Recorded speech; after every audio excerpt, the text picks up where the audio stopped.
Donc, comme je disais, premier temps fort avec Peggy. Peggy, toi, donc je l'ai annoncé, hein, donc c'est pas une surprise depuis tout à l'heure, voilà, Peggy. Ok, c'est bon, merci Marie. Peggy, toi, tu as un cancer du sein. Est-ce que tu peux nous expliquer, alors, premièrement, comment tu t'en as aperçu? Qu'est-ce qui a fait que d'un seul coup tu dis, il y a un truc qui va pas bien? C'est ça, tout à fait. Donc, comme je disais tout à l'heure, avant d'être malade, j'étais donc aide-soignante au centre du SIAL. On avait un bénéficiaire qui avait perdu sa femme d'un cancer du sein. Donc, elle m'avait raconté un peu son expérience. Et il m'avait dit, le prenez pas mal, mais madame, soignez vos tétons, surveillez vos tétons. S'il y a quelque chose, c'est pas normal. Bon, sur ce, quelques années sont passées. Et un soir, en me déshabillant pour aller à la douche, je me suis rendu compte que j'avais un téton qui était écrasé. D'accord. Donc, bon, dans un premier temps, on s'affole pas, le soutien-gorge qui colle, enfin bon, voilà, pas grave. Ça a duré quelques jours quand même. Et là, je me suis rendu compte que finalement, ça ne se décollait plus. D'accord. Vraiment, il restait tout le temps écrasé. Donc là, j'ai repensé à ce monsieur qui m'avait expliqué, attention, madame. Donc j'ai dit, bon, faut quand même que je prenne rendez-vous, que je consulte, parce que c'est pas normal. Donc je prends rendez-vous chez ma gynécologue, donc à l'hôpital de Blaye, et on est en février 2020. Ah oui, juste avant le Covid, quoi. Juste avant le Covid. Donc j'avais rendez-vous début avril, forcément rendez-vous annulé suite au confinement, etc. Donc ça passe, voilà, c'est toujours pareil, et puis ça empire. Et en fait, ça a commencé à faire un sillon sur le côté. Et là, je me suis dit, non, là, c'est grave, il faut vraiment que je consulte. Donc, je suis allée voir mon médecin traitant. Il m'a dit, on va faire une mammographie, une échographie. Donc là, c'est pareil, en pleine période Covid où tout était fermé. Donc, mon médecin a téléphoné directement au cabinet de radiologie à Libourne. J'avais rendez-vous le lundi. Dès le lundi, j'avais rendez-vous. Et pour vous dire que quand même, le mercredi matin, j'étais à Bergone. Oui. Donc, tu as été suivie très rapidement. Ils se sont rendus compte très rapidement au final. Ouais, mon médecin était hyper réactive. C'est elle-même qui a téléphoné. J'ai eu rendez-vous aussitôt. Et parce que bon, c'était quand même assez méchant. D'accord. Et je pense que le fait d'avoir attendu, ça n'a pas arrangé la situation parce que le temps que je m'en rende compte, c'était déjà trop tard. D'accord. Donc, qu'est-ce que tu as eu, toi? Donc, voilà, on t'annonce que tu as un cancer. Oui. Alors, je l'apprends le jour des 18 ans de ma fille, quand même. Ok. Bon, il y a des. Voilà. Donc, c'est ça. Donc, bon, la pauvre, ça lui a gâché un peu son anniversaire. Donc, je suis retournée 15 jours plus tard avec le résultat de la biopsie qui confirmait bien, avec le protocole donc de soins où j'ai fait la chimio, j'ai été opérée. Donc, à la base, ils me parlaient de carrément d'une mastectomie. Okay. Sauf que la chimio a été tellement efficace que finalement, j'ai juste eu une tumérectomie. D'accord. Enfin, juste, oui. Entre guillemets. Oui, voilà, c'est quand même déjà voilà, quelques pas mal. heures de bloc opératoire quand même. Voilà, j'ai fait 33 séances de radiothérapie. Ok. Alors, je recommande vivement à toutes les femmes à qui ça peut arriver de se rapprocher d'une barreuse de feu. D'accord. J'avais jamais vécu cette expérience par une amie qui m'a dit, écoute, elle fait des miracles, va la voir. Donc, je suis allée voir Marie et j'ai jamais eu mal. Alors, comme j'avais jamais fait cette expérience, je me suis dit, ça fait rien. Oui, d'accord. Sauf que quand je me suis rendu compte que mon sein devenait rouge, écarlate, il pelait, comme si j'avais pris un très gros coup de soleil, oui. Et qu'en fait, je n'avais aucune douleur, je me suis dit, là, ça marche vraiment quand même. Donc, tu as eu combien? Donc, tu disais 33 séances de radiothérapie. Sur combien de temps? Un mois et demi. Ça a duré 33 sur un mois et demi? Oui, c'est du lundi au vendredi. Ah oui, d'accord. Tous les jours. C'est très fastidieux parce que donc j'allais quand même à Bergonier tous les jours, en VSL, hein, parce que je ne vous cache pas que j'étais vraiment complètement exténuée. Bien sûr. Dans un premier temps, j'avais minimisé, je m'étais dit, bon, le cancer du sein, c'est quand même pas un gros cancer. Non, si, c'est un gros. Tous les cancers. C'est quand même la cause de mortalité, le cancer le plus meurtrier chez la femme. Hein. Donc, non, c'est un cancer à part entière et le traitement est très, très long. Un mois et demi de traitement. À la fin de ça, on t'enlève la tumeur? Non, j'ai fait déjà 2 séances, enfin 2 chimiothérapies différentes. D'accord. Donc, la première, très, très agressive. À savoir que le liquide, enfin bon, on m'a posé une chambre implantable, hein. Donc j'avais les chimiothérapies qui étaient sous forme de perfusion, donc qui me mettaient dans la chambre implantable. Et il y avait un produit dont je me rappelle plus le nom parce qu'il est grand comme ça, qui était injecté par l'infirmier lui-même dans une seringue, une grosse seringue. Et donc je lui ai dit pourquoi, en fait, celui-là, il est dans la seringue et pas dans une poche. Il m'a dit, il est tellement agressif que ça brûle le plastique. Oui. Donc, on s'imagine que ça fait dans le corps. C'est ça. La première séance, ça a été. 2 jours après, ça n'allait plus. Le fait justement après, on sait bien qu'il y a des effets secondaires assez importants. Oui. Toi, tu en as eu des Ah effets oui. secondaires? Oui. Bon, déjà les nausées, hein, déjà. Alors moi, j'ai jamais été jusqu'au vomissement, mais Beaucoup de nausées, oui. L'odeur. Les odeurs qui étaient... C'était terrible. Je disais à mon entourage, mais vous sentez pas? Et en fait, non, ça sentait rien. Mais moi, j'avais les odeurs, les goûts complètement changés. Donc, la perte des cheveux, hein, bien sûr. On m'avait prévenu. Donc, Bergonier, par contre, ils sont super. Ouais, ils sont vraiment top. Donc, tout était prévu. Et du coup, il m'avait dit que je perdrais mes cheveux au bout de 3 semaines après la première injection. D'accord. J'ai perdu mes cheveux au bout de 3 semaines après la première injection. Ils avaient vraiment, ils savaient. Ah oui, oui. Et c'était un peu calculé entre guillemets parce que je me disais, ça tombe. J'avais fait la première injection le vendredi, donc je m'étais dit, normalement c'est le vendredi, ça tombait pas. À 14h le vendredi, ça commence à tomber. Et donc bon, après c'est. Premier cheveux qui tombent en masse ou en. Alors ça m'a fait très mal à la tête, comme si je m'étais cognée. D'accord. Sauf qu'en fait, je m'étais pas cognée et je me suis passée la main dans les cheveux. J'ai fait, c'est quoi ça? Et quand j'ai retiré ma main, en fait, elle était pleine de cheveux. Ça fait terriblement mal. En fait, c'est pas les cheveux qui s'arrachent, c'est qu'en fait, on a l'impression d'avoir des aiguilles qui rentrent dans la tête. Du coup, pour minimiser la douleur, j'ai fait raser. Ma fille m'a rasé la tête. Et bon, au départ, je l'ai caché. Enfin, j'ai caché. Je m'étais acheté des foulards, des bonnets, parce que pour le regard des autres et tout. Et je me sentais très, très mal à l'aise. Du coup, j'ai demandé à mes enfants, mon mari, si allait déranger. Comme ça. Et donc, eux, ils m'ont dit, non, c'est toi, hein, c'est pas...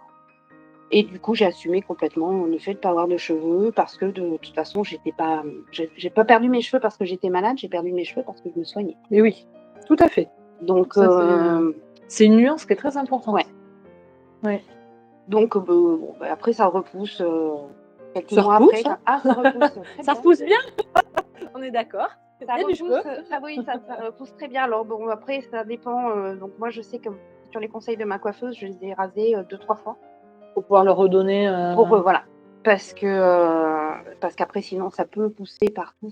Et c'est vrai que j'ai vu des personnes où c'était assez délicat. Bon, moi, j'ai pas eu ce problème-là. Sinon, en effet indésirable, on a la fatigue, mais extrême. Bien sûr. Mais vraiment extrême. Moi, je suis quelqu'un qui parle beaucoup. Je confirme. Je pouvais même plus parler. Je pouvais même pas regarder les gens. Enfin, vraiment. Et j'ai tout fait en hôpital de jour. D'accord. J'ai jamais été hospitalisée, même pour mon intervention. Je suis sortie le soir même. Le soir même. Hein? Moralement, comment tu t'es sentie, Peggy? À un moment donné, est-ce que tu as pensé que tu allais lâcher? Non. Tu as toujours été forte de te dire je m'en sortirai ou quoi que ce soit? Fallait. Oui. Fallait. Voilà, t'avais la. Ah oui, oui. T'avais la rage. Je pouvais pas. Ah oui, non, oui. Alors bon, après, bien sûr, hein, j'aurais pu pas m'en sortir. Hein. Mais si on part déjà du fait que on va pas y arriver. Le moral, c'est très important. Ouais. Tu parles aussi, j'entends à demi-mot, ton mari, tes enfants. Ils ont été aussi là en soutien. Très, très présents. Mes enfants, mon mari, mon père, mes amis. Enfin voilà, même mes collègues. J'ai certaines collègues qui venaient me voir régulièrement, qui m'envoient des petits messages. Je venais vous voir, effectivement. Je passais à l'ANSA. C'est un message très important quand vous avez dans votre entourage quelqu'un qui est malade, alors d'un cancer ou une autre maladie, souvent, on ne sait pas quoi dire aux gens, donc parfois on s'éloigne un peu, mais en vérité, ils ont juste besoin qu'on ne dise rien de plus qu'on est là. Ouais, En tout fait, à fait. on vient boire un café, pareil, on vient, Discuter, on n'est ouais. pas obligé, de tourner tout autour de la maladie et d'être, soyez à l'aise avec ça, en fait. Les malades le disent, soyez à l'aise, venez boire un coup et puis, Oui, il y oui. a pas de souci, Mais moi, c'est important. enfin voilà, hein, j'ai fait des sorties au resto avec les collègues, Parfait. voilà, pas de cheveux, avec un chapeau sur la tête pour prendre 2 coups de soleil. Parce que c'était très, très important aussi de préserver la peau, parce que la peau est Bien sûr. très affaiblie. Enfin, la chimio, ça brûle vraiment tout. Je fais une dernière parenthèse sur les cheveux. Quand, mesdames et messieurs, vous vous coupez les cheveux, vous pouvez, récupérer vos cheveux. Il faut qu'ils fassent un minimum de 10 centimètres et vous pouvez demander soit alors il y a des coiffeurs qui le font automatiquement, mais par exemple, moi je le fais chaque année, alors pas tout à fait chaque année, mais tous les 1 an et demi à peu près. J'envoie, mes cheveux, sur internet. Vous allez trouver, je vous donnerai des liens, hein, au fur et à mesure, je vous les posterai. Vous pouvez, donner vos cheveux, régulièrement. Ça coûte un timbre. Et ça peut aider. Alors Peggy a assumé complètement, parce que Ouais. comme elle disait, pour elle, elle perdait ses cheveux parce qu'elle se soignait et c'est tout à fait vrai Oui. ce que tu as dit. Des gens ont besoin de ça. Vos cheveux, vous allez si vous les coupez, vous allez les jeter. Autant les offrir et les donner pour quelqu'un.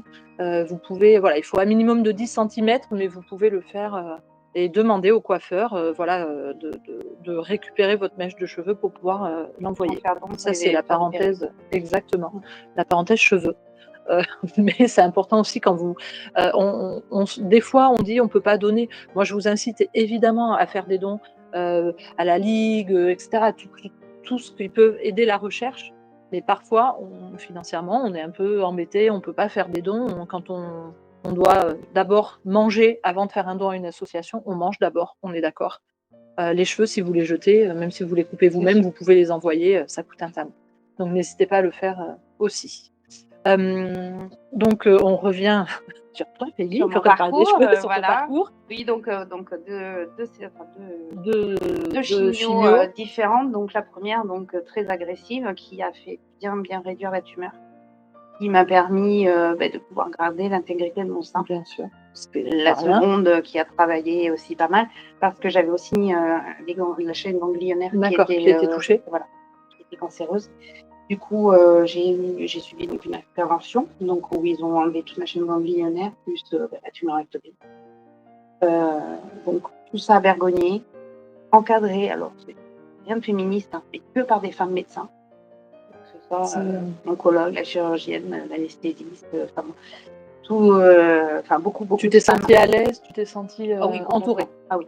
Bon. Et très, très bien encadré, très bien suivi, enfin vraiment, au moindre doute, j'appelais, j'avais un rendez-vous le lendemain pour faire des examens, enfin vraiment. C'est pour ça que franchement, au départ, Bergonié, ça m'a fait peur, Oui, mais je regrette absolument pas d'être allée d'avoir été là-bas, orientée vers Bergonié.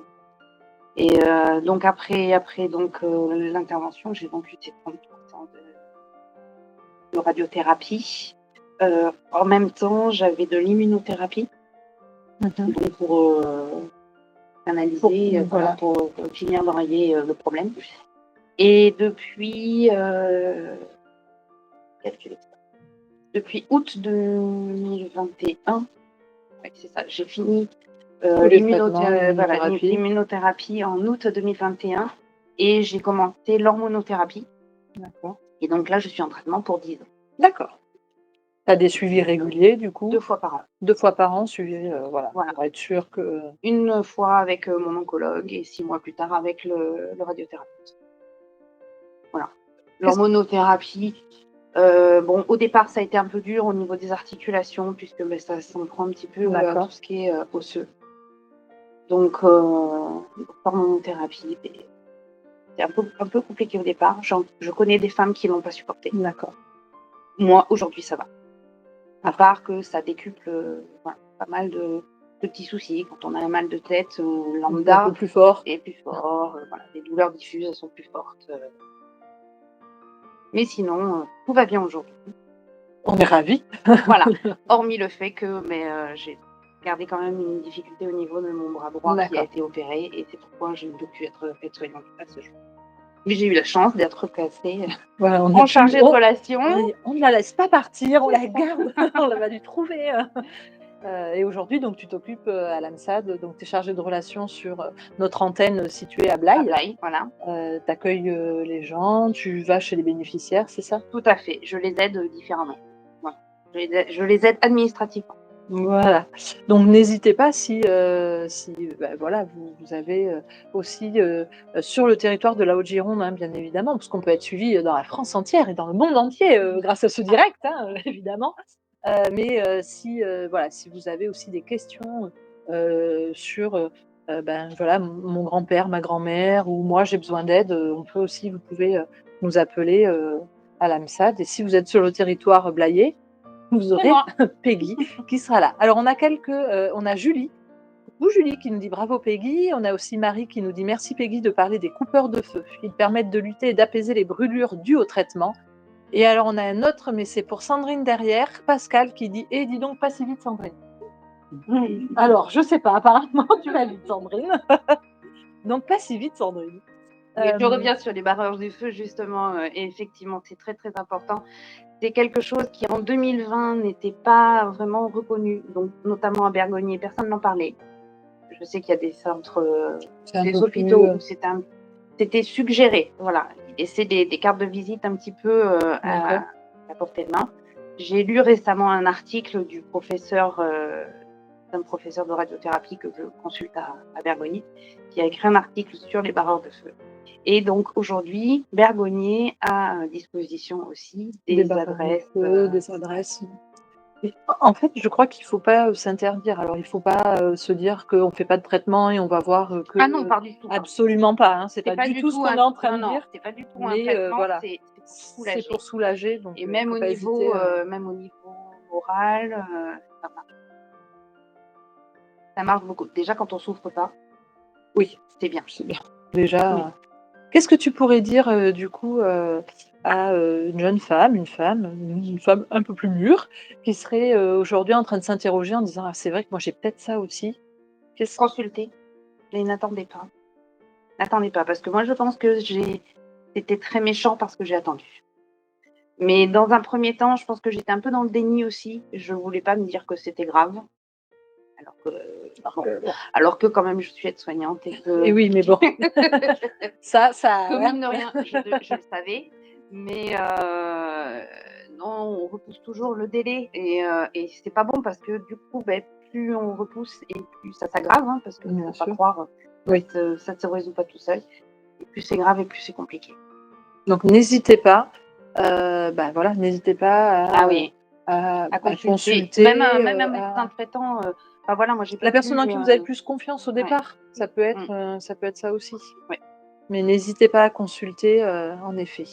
Est-ce que les gens qui sont connectés, je regarde ce que je vous disais, j'ai un retour caméra. Est-ce que les gens qui sont connectés ont des questions à poser à Peggy? C'est maintenant, parce qu'après on va la laisser repartir travailler ou tout est en repos aujourd'hui. Elle est venue sur son jour de repos.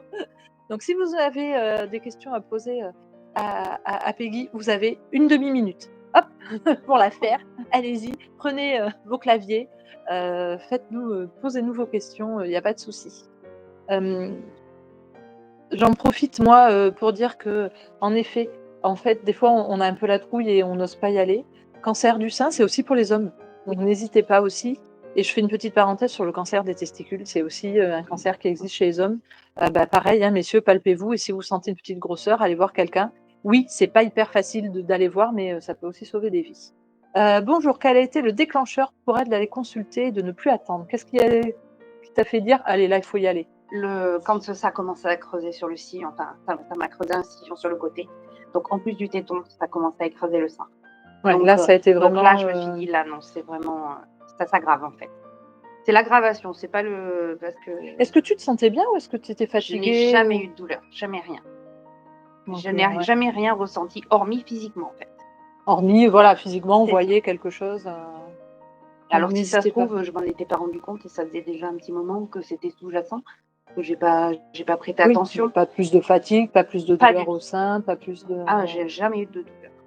Ni donc, même après l'intervention. Si on vous parle d'intervention pour un cancer du sein, n'ayez pas peur.